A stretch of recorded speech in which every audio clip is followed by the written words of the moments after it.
Let's say you touch something hot like a hot stove. Your reaction is to immediately pull your hand away.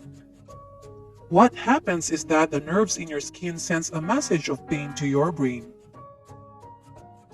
The brain then sends a message back telling the muscles in your hand to pull away. Luckily, this neurological relay race happens in an instant. Let's find out more of these in today's lesson. Lesson 1. The Nervous System. The nervous system controls everything you do, including breathing, walking, thinking, and even feelings. The nervous system is the most complex and highly organized body system. It receives information from the sensory organs through nerves, transmits the information through the spinal cord, and processes it in the brain. The nervous system directs our body's reactions to the world. The nervous system manages all of these activities by sending lightning-quick signals of electrochemicals between cells.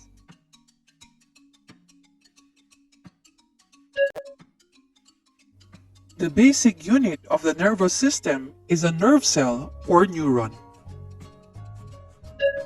Did you know that the human brain contains about 100 billion neurons?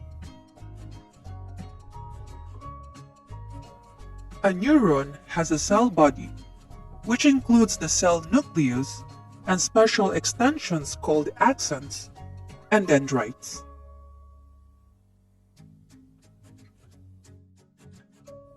Bundles of axons called nerves are found throughout the body. Axons and dendrites allow neurons to communicate even across long distances. The difference of the functions of the dendrites and axons is that the dendrites receive messages from other nerve cells, while an axon transmits messages from the cell body to the dendrites of other neurons or to other body tissues.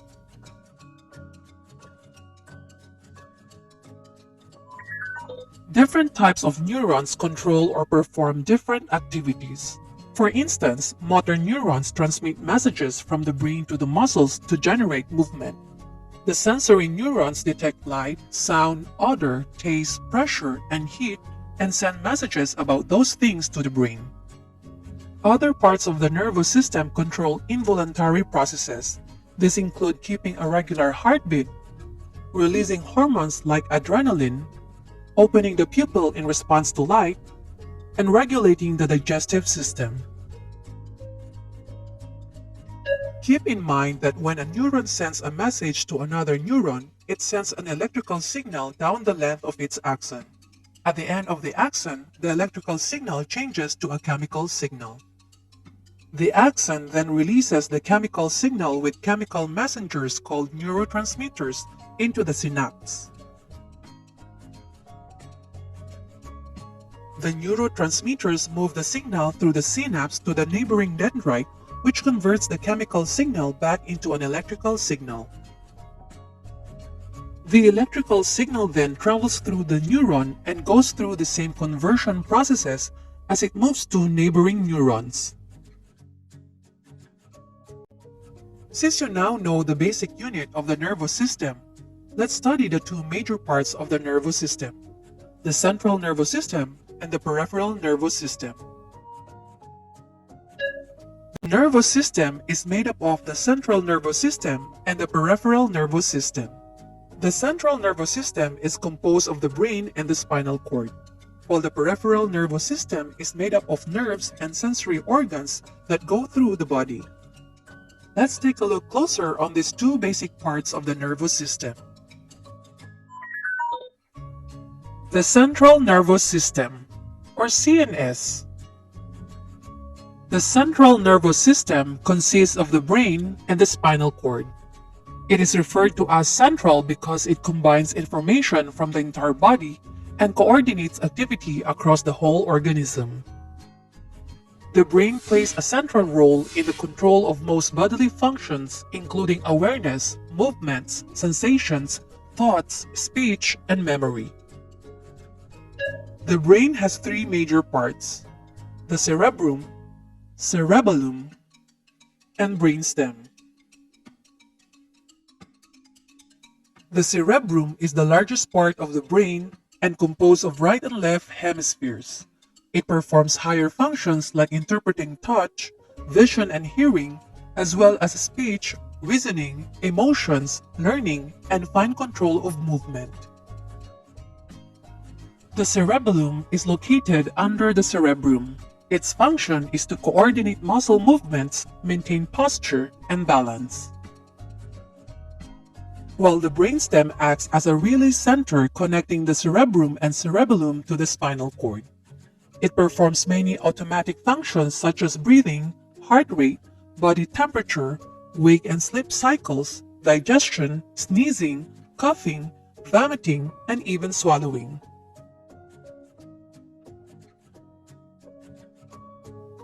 If the brain is the command center for your body, the spinal cord is the pathway for messages sent by the brain to the body and from the body to the brain. The spinal cord is a long bundle of nerves and cells that extends from the lower portion of the brain to the lower back. It carries signals between the brain and the rest of the body.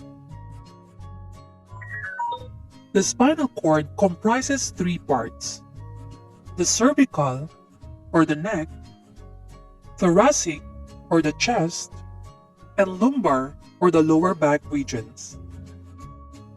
There are three layers of tissue protecting the spinal cord. These are the pia mater, arachnoid mater, and the dura mater. Doctors call these layers meninges. The spinal cord plays a vital role in various aspects of the body's functioning. Examples of these key functions include carrying signals from the brain. The spinal cord receives signals from the brain that control movement and autonomic functions. Carrying information to the brain. The spinal cord nerves also transmit messages to the brain from the body, such as sensations of touch, pressure, and pain. One unique function of the spinal cord is the reflex responses. The spinal cord may also act independently of the brain in conducting motor reflexes. One example is the patellar reflex, which causes a person's knee to involuntarily jerk when tapped in a certain spot. These functions of the spinal cord transmit the nerve impulses for movement, sensation, pressure, temperature, pain, and more. The peripheral nervous system, or PNS.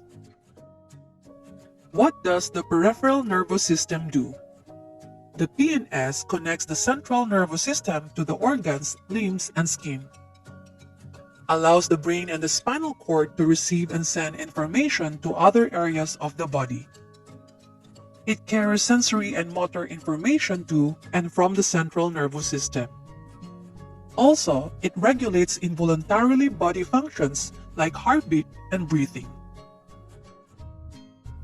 The peripheral nervous system itself is divided into two parts: the somatic nervous system and the autonomic nervous system.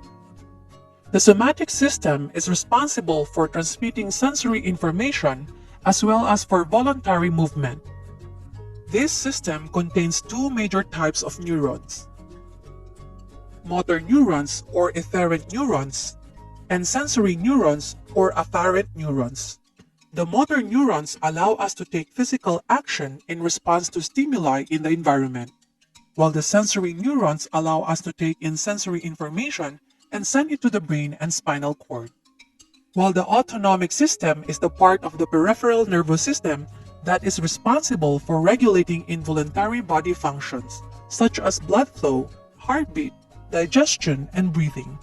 There are two branches: parasympathetic system, that helps maintain normal body functions and conserve physical resources, and sympathetic system, regulating the flight or fight response, that prepares the body to expend energy in response to environmental threats. Always remember that the nervous system is the most vital system of your body. Its purpose is to coordinate and regulate all communication and processes within your body, as well as help you adapt to your ever-changing environment.